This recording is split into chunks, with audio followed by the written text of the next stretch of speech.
warahmatullahi wabarakatuh. Perkenalkan, nama saya Hilda Insifa. Di sini saya akan menjelaskan tentang kemerdekaan India.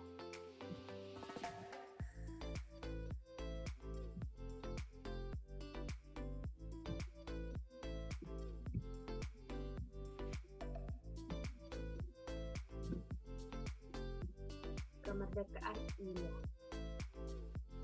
India adalah sebuah negara di Asia yang mempunyai jumlah penduduk terbanyak kedua di dunia, dengan populasi lebih dari 1 miliar jiwa.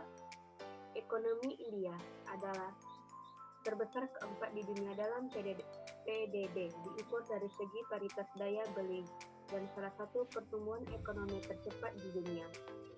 India, negara dengan sistem demokrasi liberal terbesar di dunia, juga telah muncul sebagai kekuatan regional yang penting, memiliki kekuatan militer terbesar dan mempunyai kemampuan senjata nuklir. India merdeka pada tanggal 15 Agustus 1947. Kemerdekaan India diperjuangkan oleh pertempuran, yaitu pertempuran Sikh di India. Dan pada pertempuran ketiga, India berhasil menang melawan Inggris. Latar belakang terbentuknya bangsa India.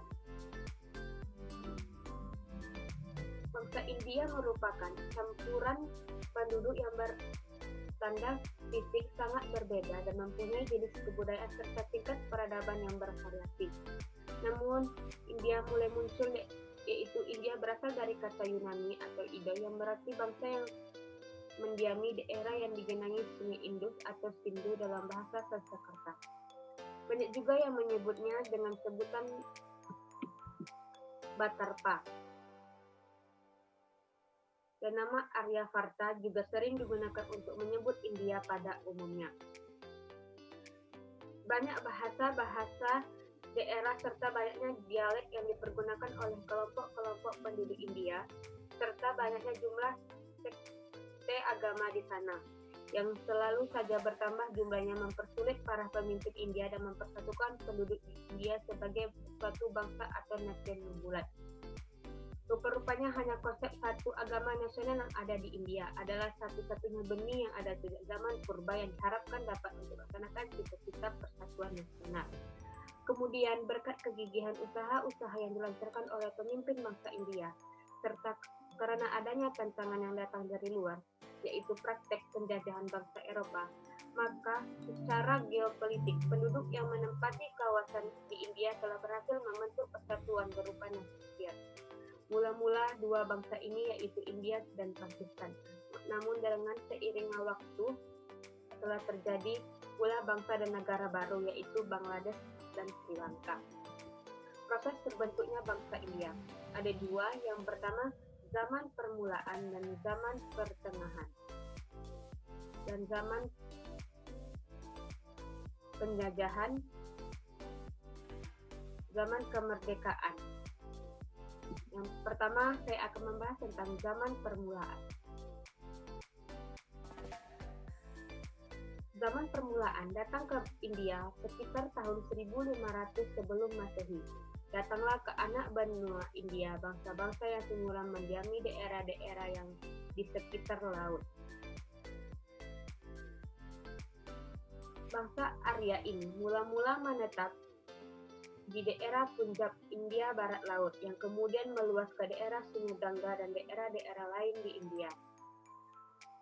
Mereka membawa kepercayaan filosofi dan kebudayaan mereka ke India, yang kemudian menyatukan diri dengan kebudayaan di India pada waktu itu. Lama-kelamaan, mereka berhasil mencapai taraf peradaban dan kebudayaan yang tinggi dengan menemukan suatu bahasa yang kemudian dikenal dengan bahasa Sanskrit, yang kemudian dipergunakan dalam nyanyian-nyanyian keagamaan mereka yang dinamakan dengan Rig Veda untuk memuja dewa-dewa dan kepercayaan mereka. Yang kedua itu zaman pertengahan atau zaman masuknya Islam. Islam masuk ke India pada abad ke-8 dibawa oleh pedagang-pedagang Islam yang berasal dari barat yang datang ke India.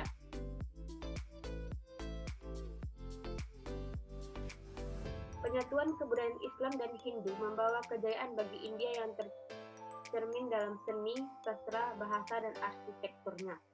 Pada abad ke-13 dan ke-14, ke-15, India menyaksikan lahirnya pujangga-pujangga besar seperti Amit Khusrau dan raja-raja besar yang telah memerintahi India dengan arif dan bijaksana seperti Akbar, disebut sebagai The Great Eight Mughal Emperor dan Sanjahan. Dua orang raja Mughal yang sangat terkenal hingga sekarang masih tampak dengan jelas peninggalan-peninggalan Islam di India dengan terbentuknya masjid-masjid dan makam-makam Islam di seluruh India, seperti Taj Mahal dan lain sebagainya. Kemunduran Islam di India terjadi pada tahun 1707 setelah wafatnya Raja Aurangzeb. India sepecah belah dalam kerajaan-kerajaan kecil yang saling bermusuhan dan berperang, yang memudahkan bangsa-bangsa barat masuk ke India. Selanjutnya, zaman penjajahan. Orang pertama yang menginjakkan kakinya di India adalah Vasco da Gama. Tetapi ia tidak berhasil untuk menetap di India. Kemudian usaha tersebut diulanginya pada tahun 1501 dan berhasil mendirikan tempat kedudukan bagi Portugis di Canore, Cochin, dan Calicut. Bangsa-bangsa barat lainnya seperti Spanyol, Belanda, dan Inggris berturut-turut datang ke India dengan maksud yang sudah cukup terkenal dalam sejarah-sejarah bangsa di Asia, dengan keadaan yang sudah terpecah di antara bangsa-bangsa India itu sendiri. Maka orang-orang barat tersebut berhasil menduduki tempat penting di pantai selatan India yang kemudian melebar dan akhirnya Inggris yang memenangkan kekuasaan di anak benua India. Selanjutnya, zaman kemerdekaan. Setelah berhasil mengulangi dua masalah besar pada awal kemerdekaannya, perpindahan penduduk secara besar-besaran akibat terpecahnya Inggris menjadi India dan Pakistan setelah masuk pengintegrasian. 600 kerajaan-kerajaan kecil yang diperintah oleh pangeran-pangeran ke dalam negara kesatuan India mulai menyusun kerangka kehidupan kenegaraannya dalam bentuk suatu undang-undang dasar yang mulai berlaku pada tanggal 26 Januari 1950. Sejak tanggal ini pula, India resmi menjadi Republik India dengan presiden sebagai kepala negaranya dan Perdana Menteri sebagai kepala pemerintahannya. Salah satu tujuan India adalah untuk mencapai kemerdekaan ekonomi yang diusahakan melalui pembangunan ekonomi dan sosial berencana melalui berbagai repelita yang dimulai sejak April 1951. Adapun masalah-masalah yang dihadapi India dalam menjaga persatuan negara. Meskipun India mempunyai prestasi-prestasi dalam berbagai bidang, India masih menghadapi berbagai rintangan. Di antaranya, India beberapa kali mengalami konflik bersenjata dengan negara-negara tetangganya, yaitu antara lain dengan RRC tahun 1962 mengenai soal perbatasan dan dengan Pakistan tahun 1971 yang berakhir dengan perubahan status Pakistan Timur menjadi negara Bangladesh. Yaitu yang pertama adalah konflik Kashmir. Konflik Kashmir ini adalah wilayah di utara yang berada di India. Secara sejarah digambarkan sebagai sebuah lembah di selatan dari ujung paling barat barisan Himalaya. Dan secara politik, istilah Kashmir dijelaskan sebagai wilayah lebih besar termasuk ke dalamnya wilayah Jammu dan Kashmir. Kashmir juga dikenal sebagai satu tempat paling indah dan spektakuler di dunia. Vale of Kashmir utama relatif rendah dan sangat subur, dikelilingi gunung yang luar biasa, yaitu pegunungan Himalaya, dan dialiri oleh banyak aliran dari lembah-lembah. Ibu kota dari Kashmir adalah Srinagar. Srinagar terletak di dekat Danau Dal dan lebih populer disebabkan terdapat kanal dan rumah perahunya. Srinagar dijadikan sebagai ibu kota musim panas bagi banyak penakluk asing yang mendapatkan panas di utara India.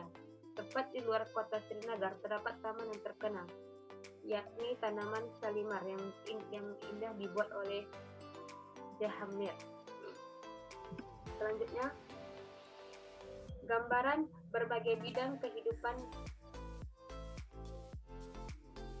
di India. Yang pertama yaitu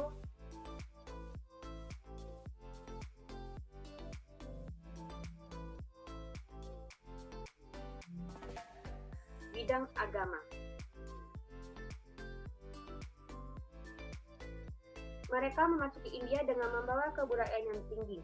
Mula-mula ia hanya menduduki sedikit di daerah India, tetapi lama-kelamaan seluruh daratan rendah sungai Indus dan Gangga didudukinya. Daerah yang diduduki bangsa Arya ia namai dengan Aryawarta yang memiliki arti tanah bangsa Arya yang atau sering kita disebut Hindustan yang artinya dengan orang Hindu. Yang kedua, Hinduisme. Hinduisme ini bukan agama, tetapi juga satu-satuan dari agama yang dalam garis besarnya tidak mempunyai peradaban. Dasar-dasar peradaban Hindu tersimpul dalam kitab-kitab Veda, Brahmana, dan kitab Upanishad. Tiga macam kitab ini yang mendasari pikiran orang-orang Hindu. Agama yang berdasar pada Weda belum mengenal patung-patung. Agama yang berdasar pada Brahmana mengutamakan cara-cara dan hal menjalankan upacara yang tertulis dalam kitab-kitabnya. Maka Hinduisme melalui memuja patung-patung dan dewi-dewi. Selanjutnya, Buddhisme. Yang pertama, lahir menjadi tua, penderitaan dan penderitaan akan hilang. Semua hawa nafsu itu dapat dihilangkan. Hal itu dapat dicapai dengan memiliki tujuan, yaitu tujuan mempunyai pandangan yang besar, mempunyai niat yang benar, berbicara benar, berbuat benar, mempunyai kehidupan yang benar. Selanjutnya, bidang sosial. Bidang sosial. Di India, kebanyakan beragama Hindu ini masih sangat kental dengan yang namanya kasta dalam kehidupan bermasyarakatnya. Tiap-tiap kasta mempunyai kedudukan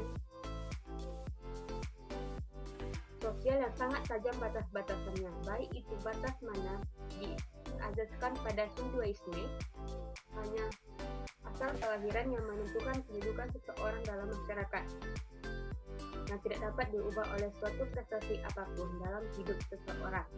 Terdapat sesuatu yang menarik di sini, yaitu orang Hindu dan India percaya bahwa perbedaan derajat itu berakar dalam prinsip-prinsip yang tidak dapat diubah sama sekali. Selanjutnya, bidang ekonomi. India memiliki ekonomi yang berada dalam urutan keempat dalam konversi mata uang terbesar keempat dalam PP. Ekonomi India dulunya banyak tergantung dari pertanian, namun sekarang ini hanya menyumbang kurang dari 25% dari PDB.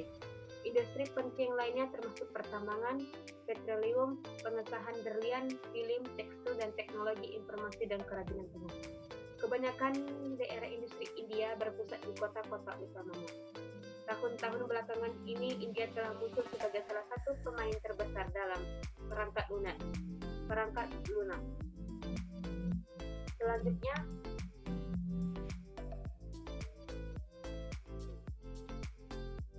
sekianlah hasil tentang yang dapat saya sampaikan tentang kemerdekaan India.